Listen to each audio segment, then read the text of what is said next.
you better have a good answer for why someone should work for you. And it shouldn't be because we're nice, we like people, we have beer Fridays, we got good investors, we're going to make a lot of money. Because everyone says that. Welcome back to Evolving Your Workplace. I'm Carol Schultz.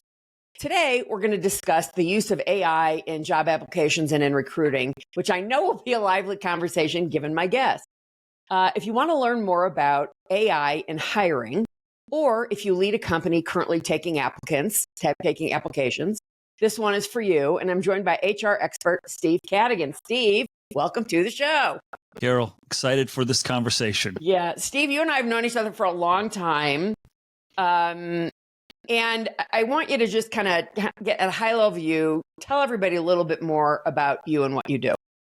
Okay, so probably let me start beginning. I 1 year out of college, I fell into recruiting and fell in love like right away. And it was everything I loved about sports, which is trying to organize the best team, seeing which people play in the best environments. I started in fashion and over the course of my career worked in insurance. And then I got seduced into semiconductors at AMD in 1994. Yeah. And I just fell in love with the dynamism of the decision making and how open everyone was to trying new stuff.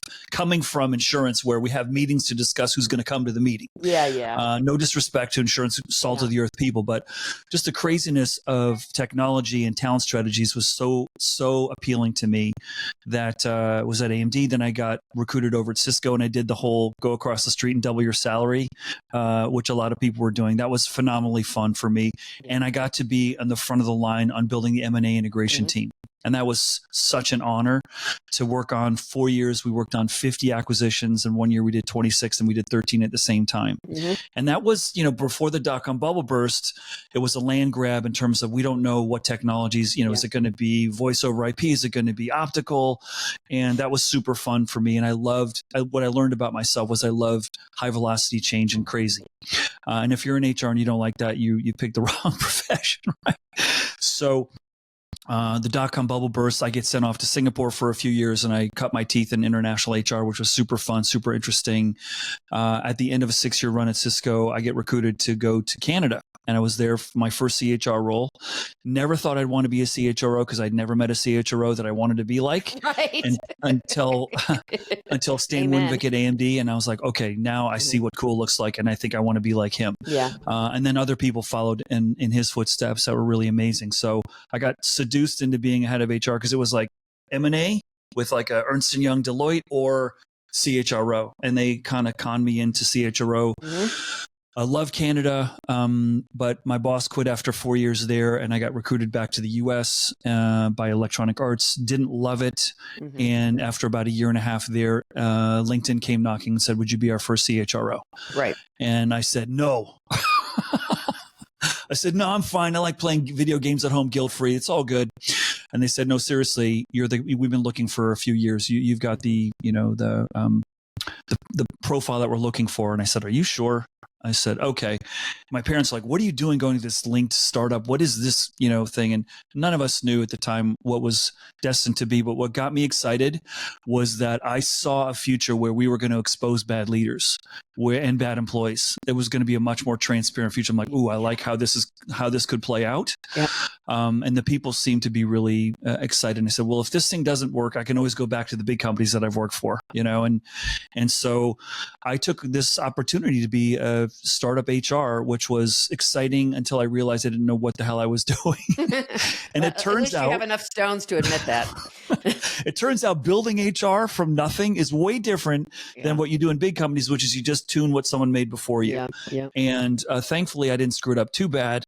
And I had a really good leadership team around me to help, pioneer. But when you walk in the door and there's no policy for anything, how many layers should we have? What's our performance management philosophy? What's our comm philosophy? Yeah. And as you know, most leaders know what they don't want from HR. They don't know what they do want. And so, so you're sitting there trying to figure out, okay, and I've got my Google refugees, Yahoo refugees, Oracle refugees, and everyone sees the world differently. Right. So, but that turned out to and everyone should be forced to do this at some point in their career, go somewhere and take your career practice down to the studs and build it up because you learn so much in that process. So,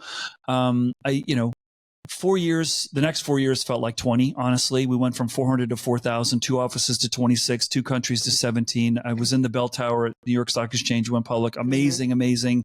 Far more successful, far more stressful, far more challenging than I ever thought. It was really, really hard. We had a much more complicated business than Google or Facebook because they just had, ad revenue, and we didn't have much ad revenue. And we had this free business of the, getting members to use it and all these other things. So it was really great. After about 4 years, I was freaking exhausted. And I said, I think I need to step away. And I did. I had no plan. Literally, it was one of those, Sunday scaries, going to the office Monday. And my boss like, are you okay? I'm like, nah, I think I'm done. He goes, what? I was like, you're done? I said, yeah, I think I'm done. So I just left. And I think it was partially parental guilt because I was the only executive with 3 young kids. And the night before, my son had said, hey, it's Halloween tomorrow. Are you going to come home early so we can go trick-or-treating? And I said, oh, yeah. He goes like 8 o'clock, 9 o'clock. And I go, oh, my God, that's what you think's early? And I felt really bad. So I made a change and probably took about a year to catch up with all these friends and colleagues that I hadn't talked to in ages and that I adored. And I started to feel like energy in certain environments with certain people. And then I started getting inbound of, hey, can you help us grow this company? Can you help us rethink recruiting? Can you help us deal with hyperscale? Can you help us with, culture? And Stanford approached me and said, hey, we want to build a course at Stanford around the culture that you helped build at LinkedIn. Would you help us do that? So I did that. It was really fun. And then it's sort of over the next few years, like when you go on your own, you have no idea what you're doing. And so figured my way through that. And then probably, after about 5 years, said, okay, now I got to focus. Published a book a few years ago on Workquake, on the future of work. And now I get to work with leaders, companies, countries, cities around the world trying to deal with people strategy. Yeah, it's wonderful, isn't it? So in the current job market, many job seekers are overwhelmed, I think, with the number of positions there are available, and therefore have resorted to using AI for things such as resumes, CVs, job-specific questions. And this, I believe they think this allows them to apply more efficiently for more positions. So I know you've been doing a lot of work around AI. We've been doing a lot of talking about it. How do we coexist with it? What is it ready to do? What is it even good at doing? What do you think the implications are of this currently?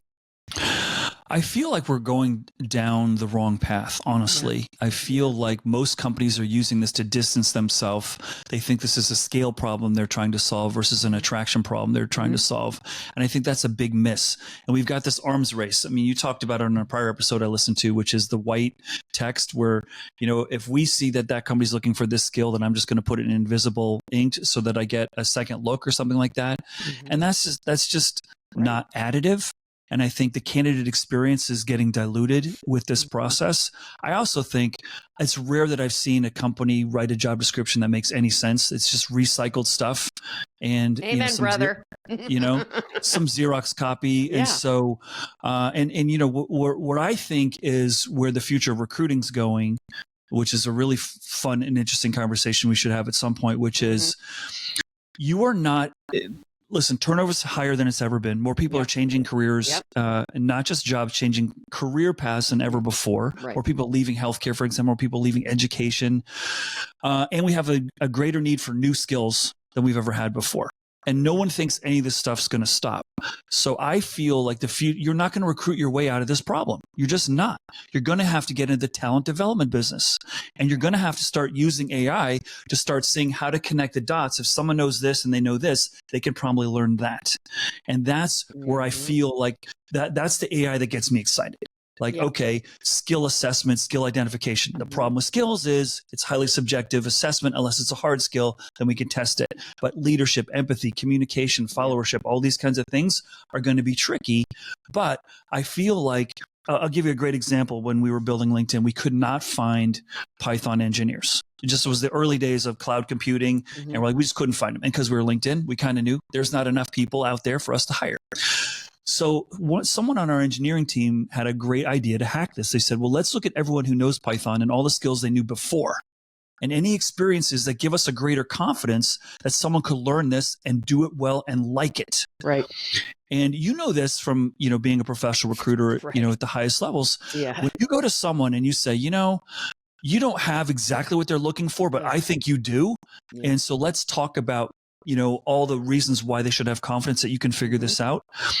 I feel like we're still stuck in, I want plug and play. You have friends, I have friends who say, I want to do this, but I want to pivot over here. I'm like, no recruiter's going to want you because you're a hard sell. They want the plug and play person. That's what companies want. They want to hire their way out of this problem. Yeah, and they're not going to do it. And I think they're solving the wrong thing with AI, I think. Right. Well, and that's, and like you said, you listened to one of our past episodes, but, it comes up a lot in my conversations with Rob on our after hours, which is, what's happening is we're taking the human element out of a human process. Okay. And it's the new shiny object and everybody's grabbing for it. And everybody's like, oh, here's the panacea for you. No, not a panacea.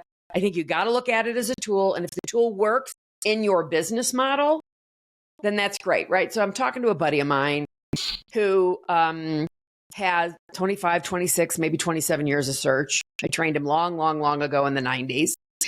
And he left agency work when he had a young family and ended up going inside. And he was with a particular company. I won't name it here. They're closing in on $1 billion. They got purchased by private equity last year, and he got laid off at the end of August. Mm-hmm. All right. And I said to him, what are they, idiots? They would lay somebody off with your experience and talents? Who does that? I said, who are the people he kept? People that can't do what I know how to do. Mm-hmm. That, of course, cost significantly less. Right. And I think to myself, what in the world? I asked him about how they used AI tools in their recruiting. And he said, and I think you and I both know this, right? Most AI tools have a lot of bias, right? Mm-hmm. I believe LinkedIn searches have bias built into them. If you don't know how to put a search string together, a Boolean search string together, and I am certainly no expert at doing that. Even when I was recruiting, I had to have somebody teach me how to do it. The minimal amount. And of course, I just used it for sourcing along with Zoom Info or other companies like that. Right. Right. But, if you put in a search string that has errors in it, garbage in, garbage out. Right. You're not going to get what you're looking for. And even if you do put in a good Boolean search, you're still going to get people who aren't what you want. I'm like, how did that person just come up in my search? Right. Right. And he said the only way AI has helped them, and they've used Blue Gin, this particular company, I'm sure you know who they are, which he says really has no bias. And he says that can take their applicant pool from 100% and weed out 90% of the applicants who are probably blindly applying without the background or so on, right? Which then takes us into a whole other, this isn't headhunting, Steve. Right. This isn't headhunting. Post and praying jobs is not a headhunting model. Right. Yeah, that's what you said. You said it earlier. I think, it's a volume play that's trying to be solved for versus a quality, play. And, think about this. The biggest problem, forget recruiting for a second, but everyone has with AI and using it on the job is this. We're starting with the wrong question, which is how do I do what I do now faster, better, with higher quality? That's not the right question. So I've had this question with so many recruiting friends like, hey, Steve, they'll say, how can we use AI to do recruiting better? I go, that's the wrong question. The question is, how can I solve recruiting differently with AI? So if you do that with a generative tool, then the generative tool is going to say, well, what's recruiting? And you say, well, recruiting is getting new skills and talents so that we can create greater value. Okay. Then the AI, if it's smart, it's going to say, well, tell me about the talents and skills and abilities that you have in the company now. And most companies are going to go, yeah, we don't really have that because the LMS system is a piece of garbage and the candidates gave all their info to LinkedIn. They didn't give it to us. So we don't really know. So how do you know you have a recruiting problem if you don't know all the skills and abilities and talent and education of your existing staff? So that's the true in everything. How do I use AI to do what I'm doing the way I do it now, a little bit faster, a little bit differently? It's 1% of what AI could do for you is that. That's right. How do I solve and think about it? And so the reason why the question won't be asked that way is because it's going to make me insecure that I might not be needed based on what AI's answer is. So why do I want to make myself vulnerable by asking that question? Do you see? So we're in our own way with this everywhere. Mm-hmm. And that I think is a big barrier. Yeah, I think it's a really, really fine point, but how do we get people to say AI is not going to solve all your problems? I mean, ask any great salesperson, and all the best recruiters are great salespeople, but ask any great salesperson, when you're calling on a prospect, what are you doing? Well, what I'm doing is asking smart questions geared around what I can do for them, not what they can do for me. And my goal is to hear what their problems are and do I have a solution for their problems? Yeah. Right. So, back to your point, mm-hmm. if they don't understand, that, how can they come up with a solution? Yeah. Well, which is really what AI is. How can that solve a problem if people don't actually know what the problem is? Right. And what's super interesting for me earlier in my career, I would source out, if a recruiter reached out to me, I'd source out very quickly, are they solving for the company or are they solving for me? Because I wanted them to solve for me. Yeah. And very few recruiters are asking me about me first. They're like, how much you making? How long have you been there? You want to, like, bro, like, yeah, I'm doing this, but I don't want to be doing this. I want to be doing something different. Are you looking out for me?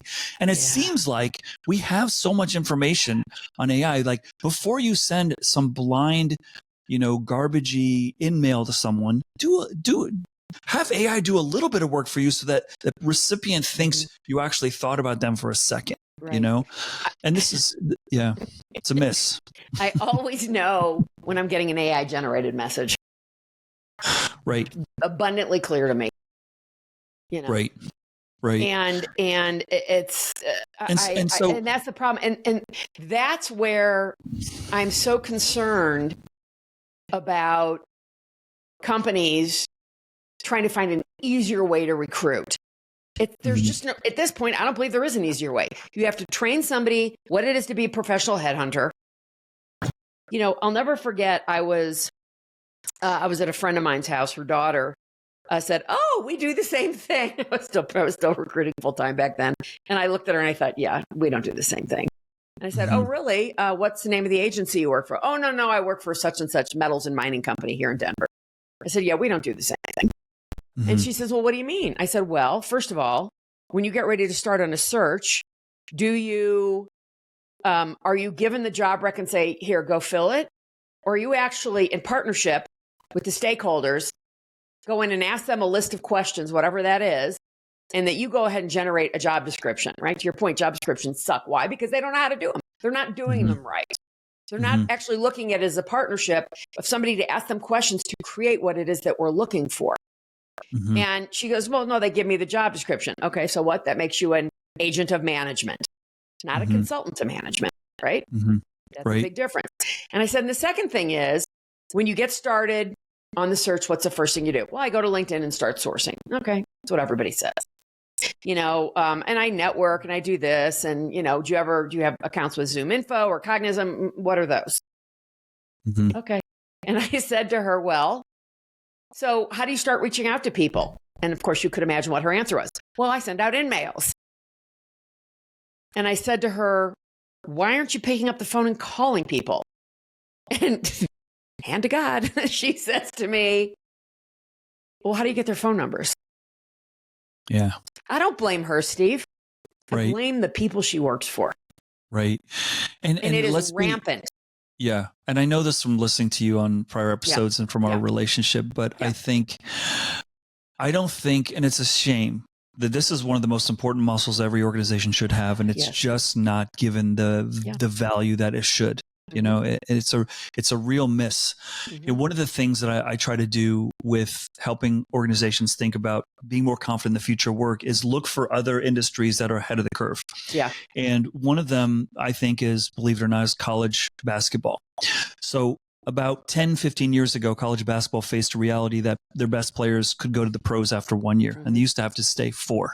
Okay, so that was relieved, probably for good reason. Like, hey, if someone's a superstar, LeBron James, they should just have the ability to go. And one of the greatest holdouts of this whole one and done was Coach Krzyzewski, Coach K over at Duke. He's like, I'm not doing that. We're all about building culture. We don't want, one and done short timers, disloyal here. And then he starts losing to, Sister Mary School for the Basketball Challenge. And he's like, whoa, I'm going to have to embrace this new reality, which means I've got to recruit all the time. That's right. And this is what I think. Well, if I ask every business leader today, and this is all about recruiting, what's your biggest challenge? Can't find the people I want fast enough as qualified, and they don't stay. Okay. So let me ask you this, business leader, Mr. or Mrs. CEO, do you think people will stay longer in organizations in the future? Do you think that we're just in a moment of time and they all go, nope? I said, okay. So what are you doing to build a new architecture that's more fluid? What are you doing to avoid the 3 years to come up to speed on that job? Like, what are you doing to expect people are going to stay shorter? Rather than, oh no, Carol left. She's the only person that knows how to do this. Well, that's on you, because of course Carol's going to leave.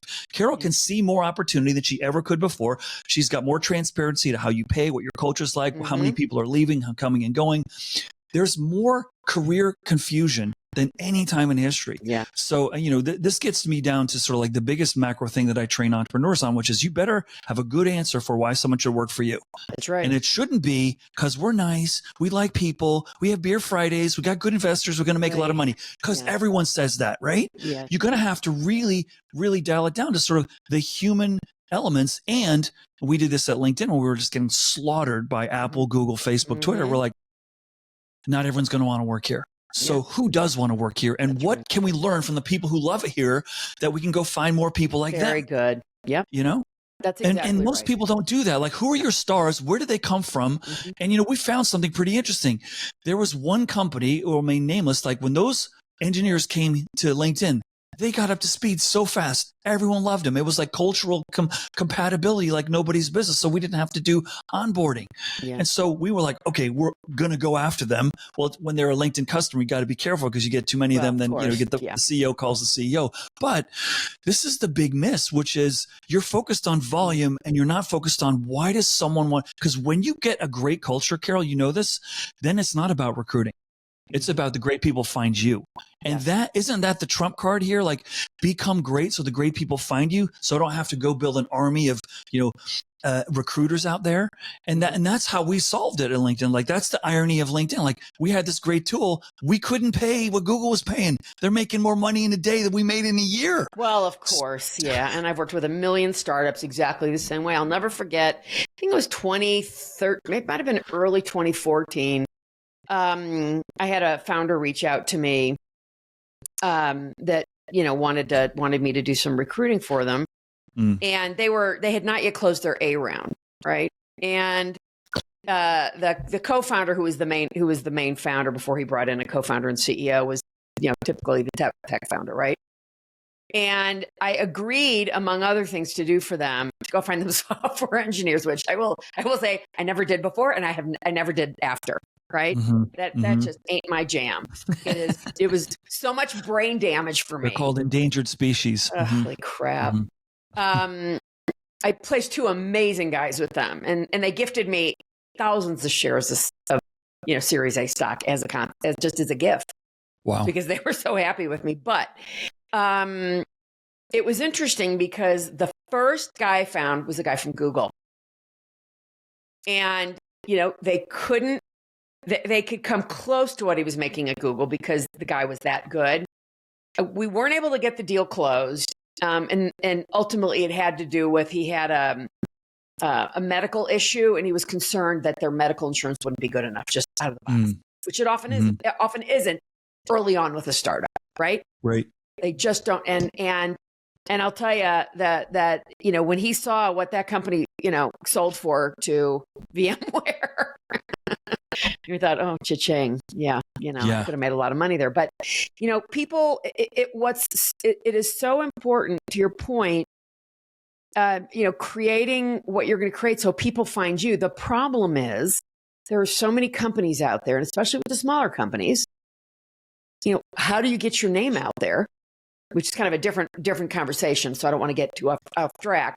Yeah. How do you get people to find out who you are, right?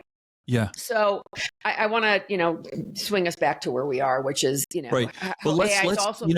let's sort of come up with there should be before you start tackling the question, how do I leverage AI?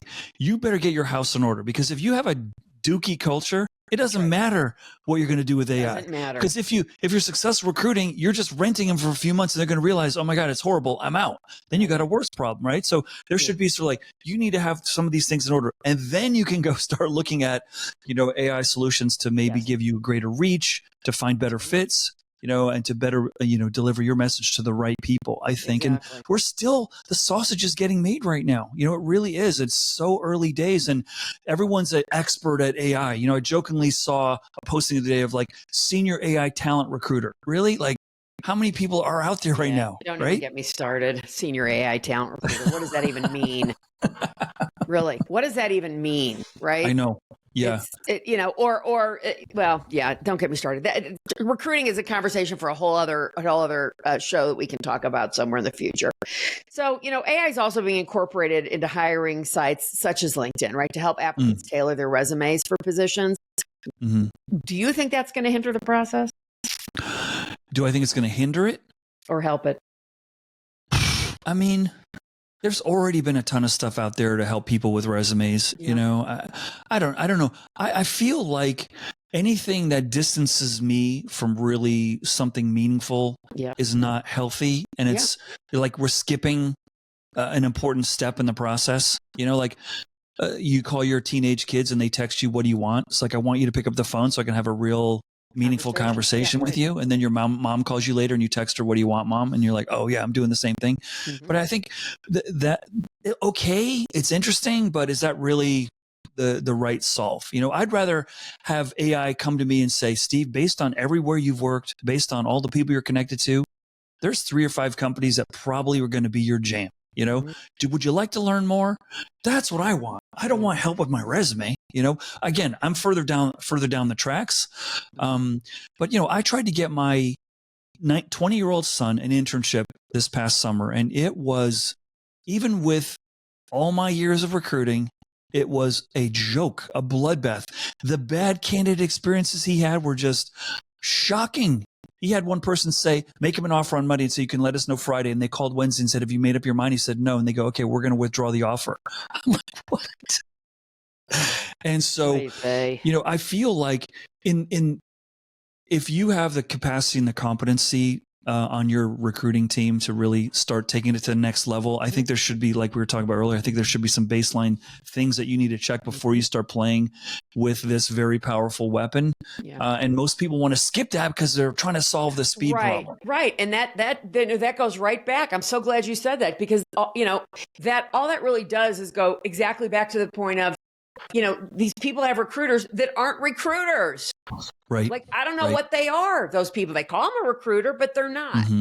Mm-hmm. Because they're sitting behind a desk, posting and praying that the right candidate, and they don't know the first thing about how to even ask a question of a person. You said earlier how, last thing I want to do is have a headhunter call me and say, how much money are you making, Steve? And, and yada, yada, yada, and I have to think, I eventually got to those questions.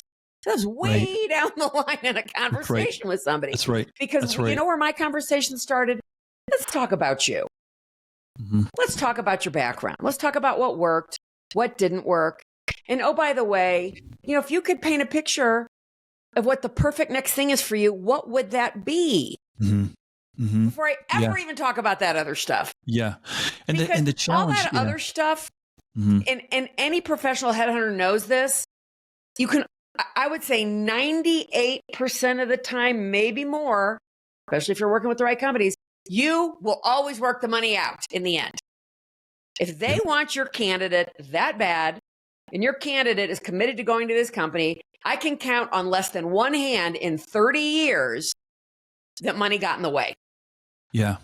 Yeah. I mean, even the guy that I was mentioning from Google, it wasn't a money issue. It was an insurance issue. Yeah. Yeah. Yeah, that's it. And here's the rub that's really unsatisfying for a lot of leaders. They don't want to hear this. I said, it's back to the conversation where why we have more people leaving faster than ever before. There are more new industries with more new career paths And what we're seeing, the friction that's creating is we've got more kids changing their major in college faster than any time in history. And it makes sense, right? Like, should it be Bitcoin? Should it, is the electric scooter business, what electric car, like all these new industries that just are so new, creating these new pathways. Like, well, what should I study for the future? Well, the answer is, it's all liberal arts, think critically, growth mindset, all that stuff. You'll figure it out. But this is where I think the AI can really help. And I don't see many people figuring this one out yet. And again, maybe you and I are destined to be ahead of the time, and that's why we're going to be crazy. But it's solving learning velocity. Like, I want to know who can learn something new quickly, because whatever job I have them doing today is not going to be what they're going to be doing next year. And that's the problem with recruiting traditionally, which is we're hiring for yesterday. We're not hiring for today, we're hiring for yesterday, because by the time they start, the jobs change, the departments change, the businesses change. So I need someone that can grow and change. And that's really important, but that's not how people are looking at this, and I think AI can sort of give us some clues to raise our confidence. Hey, this person's a fast learner. Everything in their resume shows that they're an early adopter of new stuff, which must mean they're really curious. That's a good sign. Go find more people like that. Well, and of course, startups, especially really good startups, give that to people, right? If you can bob and weave that much in a startup who may be pivoting because this has happened or that has happened, and stay with them throughout that. I look at all the people I placed there over the few years I worked with them, and every single one of them made it through to the acquisition and kept that retention bonus and stayed for 2 years after. Yeah. Okay. So, that's not me breaking my arm, patting myself on the back. What that is that's a great recruiting process. And really understanding what are the needs of my client. I'll never forget, Joe said to me one time with the software engineer thing, he said, Carol, if they're looking for a work-life balance, they're not for us right now. We all want to talk about work-life balance. Well, there's not necessarily any work-life balance in a startup, or there may be less in a startup. And that's okay. You just have to prepare people for this is what it's going to be for the next 4 years. Exactly. And if you can deal with that, and if you've dealt with that, so, in that case, I'm looking for somebody who's been with startups for more than a year and a half, unless the startup, crapped out, right? That's right. Somebody who made it themselves into something and was able to do that work to be able to think, that person is going to be able to come along with us as things change rapidly. They can think critically. They can be creative. Right. And this is it's very timely that we talk about this, and we'll digress for just a second. I'm in the middle of my second book right now. And the second book is addressing what you're exactly talking about, which is now Silicon Valley. It's where I live. It's overpriced real estate. It's crazy. It's not a perfect world. I'm not here to sell. Oh my God, everything shines out of the rear end of Silicon Valley. There's a lot broken. However, there's no one can argue with the amount of intellectual property that's developed here, the creativity, the innovation, the market cap value. It's off the charts. Now, what's also interesting is that turnover is higher here than any geography of the world. And well, maybe some parts of India could compete. And more people are doing something they've never done before here than anywhere else in the world. And that's unlocking energy. When I look back 5-10 years after leaving LinkedIn, I go, how the hell did we do that? It was a new industry. We had no business doing it. We had a first-time CEO. I was way out of my depth. The most I'd managed is 12 people. Now I got 200 people. How did we do that? Oh, because when you do something you've never done before, it unlocks enormous energy. And that's exactly what we've designed not to happen in most companies. I need you to have experience. I need to know that you've done it. Yeah, but if they've done it, they're not going to be as excited. What's new for them? Just a little more responsibility? No.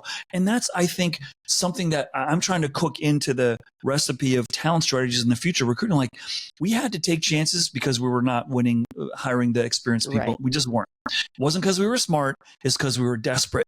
And we found unbelievable creativity when someone's solving a problem they've not solved before. And that's something that I think AI can help sort of give us the pattern recognition, like, hey, what's going on over there, And no board of directors is going to want to put a bunch of people in roles that they've never done before, of course. But there's a certain amount of learning curve that's really important to put in front of people, and architect for that, right? Whenever you sold someone, like, you're selling this, but you're really selling what's next for them, right? Yeah. You do this, and then this is what's next for you. And I feel like we're just trying to plug holes right now too aggressively in this skip the meaningful conversations. I don't know that AI can do that. And I'm not saying that because I'm like you, like I'm old school or, and I'm saying that because that's really, something I think is an honest conversation that we really need to have, that we're missing out here, Well, and you're right. And I think that, what we have to remember is, going back to the panacea, right? There is really no panacea. People are trying to make you think there is one. Yep. Great recruiting is always going to be great recruiting. So how do you then take AI and be able to have it help those great recruiters, right? I don't think it'll ever do that. I don't know, maybe I'll be dead when it happens, that AI will be able to replace the relationship I can build with someone, a human, again, working to not take the human element out of this, out of the workplace, out of the recruiting process. And the minute you start to take that human element out, it becomes like a zero-sum game. Right. How is that effective to build a company like that, where you're going to actually have to then work with people? Yeah, correct. And listen, one of the questions I love asking, it's a little bit cheeky and it's a little bit sarcastic, but I like to ask it anyway because it provokes some thinking. Listen, before you start getting ahead of yourself with AI adoption, let's take a look at your track record with technology adoptions in the past. How's email going for you? Is that really winning you a whole bunch of productivity? Here's something that's been around for 20 years, and it's a tool to facilitate making other people behind, giving you impossible amounts of information to consume. And you think you're going to figure out AI? And that's sort of just another sort of testament. Like, we don't know how to handle the stuff that we've had that's much simpler in the past. And now this is way more complicated. And we have to start thinking about this differently. And I think isn't technology, and this is very philosophical for a second, but isn't the whole purpose to serve a more beautiful existence for us? Like, and what we're dealing with right now is greater depression, anxiety, teen suicide, we're not going a good path here. So how can we leverage, and maybe that's the next conversation that you should have on your show, Carol, which is, how can we facilitate greater human connection with AI? Like, please give me some examples, people, right? Like, there's one HR team that I'm working with that they've all done their personality profiles, Myers-Briggs, DISC, and all that. And they put it together in this generative AI tool that they can all go to and say, hey, I got to have a hard conversation with Carol. And it's about this, knowing what you know, AI genie, about Carol and me. What's the best way I can approach Carol? Like, that's freaking awesome. Yeah. Right. Yeah. Like, we need more examples, and maybe that's sort of like throw it out on LinkedIn or whatever, on X or whatever. Anyone who's got a greater, a recruiting AI based solution that's creating greater human connection, please, let's hear about it. And so we can start building on it, because we need more of those examples to give us confidence, because there's no benchmark out there right now. No, there isn't. Well, then there's nothing more to say. I'm going to leave it at that. So, Steve, I'm so glad to have had time to talk with you. It's been forever. Yeah, we got to catch up more. Thanks for watching Evolving Your Workplace. Do you have a topic you'd like to discuss? Let us know in the comments, and don't forget to click subscribe and stay tuned for our upcoming episodes.